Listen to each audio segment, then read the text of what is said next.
सण सावित्र सण उद्या मी भारी भारी साडी घालणार आता. ए नवटंकी, आवर घे काम करून. मग काय उद्या? उद्या वटपौर्णिमेचं सावित्र सण आहे. वटपौर्णिमेचा सावित्री सण आहे का वटपौर्णिमेचा सण? वटपौर्णिमा मग काय करायचं? नवऱ्यासाठी आयुष्य मागायचं. हो का? हा. मग काय उपवास करणार आहे तू? उपवास करणारे, छान छान साडी घालणारे, नटणारे, किती भारी. मग नटून आणि उपवास करून नवऱ्याचं आयुष्य वाढतं का? नवऱ्याचं आयुष्य कधी वाढतं?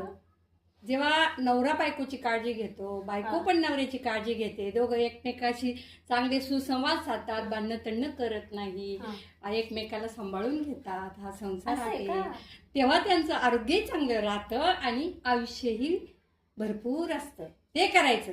असं वड पुजल्यानं उपवास धरण्यानं काही आयुष्य वाढत नसतं मॅडम. आणि वाटते सण आहे.